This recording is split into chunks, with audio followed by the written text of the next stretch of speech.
திருவள்ளூர் மாவட்டம் கொரட்டூரில் உள்ள பாடலாத்திரி சீயாத்தம்மன் ஆலயத்தில் ஆடி மாத திருவிழாவையொட்டி 1008 பெண்கள் பால்குடம் எடுத்து நேர்த்திக்கடன் செலுத்தினர். இதுகுறித்த கூடுதல் தகவலோடு இணைகிறார் செய்தியாளர் எட்வர்ட். வணக்கம் எட்வர்ட், இந்த விழாவின் முக்கிய அம்சங்கள் என்ன? வணக்கம் கனிமொழி. கொரட்டூர் அருள்மிகு பாடலாத்திரி சீயாத்தம்மன் ஆலயத்தின் ஆடி திருவிழாவையொட்டி 1008 பெண்கள் பால்குடம் எடுத்து நேர்த்திக்கடன் செலுத்தியுள்ளனர்.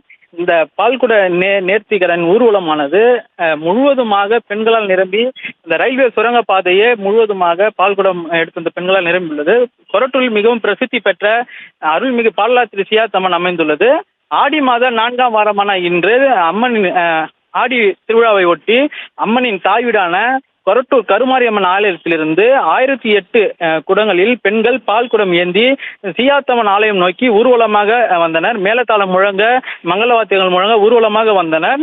சுமார் 10 கிலோமீட்டர் தூரத்திற்கு ஊர்வலமாக வந்த பெண்கள் கொரட்டூர் ரயில்வே சுரங்கப்பாதையில் முழுவதுமாக பெண் பக்தர்களால் அந்த சுரங்கப்பாதையை நிரம்பி பிரம்மாண்டமாக காட்சி அளித்தது. இதனைத் தொடர்ந்து ஊர்வலமானது சீயாத்தம்மன் ஆலயத்தை அடைந்து அம்மனுக்கு பால் அபிஷேகமானது செய்யப்பட்டது. இதனைத் தொடர்ந்து முருகப்பெருமானுக்கு அலகு குத்தியும் வேல் அலகு குத்தியும் தென்னங்காய்களை முதுகில் அழகாக குத்தி இழுத்து பக்தர்கள் நேர்த்திக்கடனை செலுத்தினர். இது உள்ளூர் மக்களை மிகவும் பக்தி பரவசத்துடன் ஓம் சக்தி பராசக்தி எனும் கோஷங்கள் முழங்க மிகவும் பக்தி பரவசமாக காணப்பட்டது.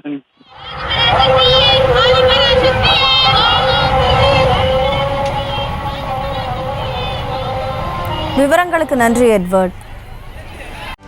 செய்திகளை உடனுக்குடனும் துல்லியமாகவும் தெரிந்து கொள்ள சப்ஸ்கிரைப் பண்ணுங்க.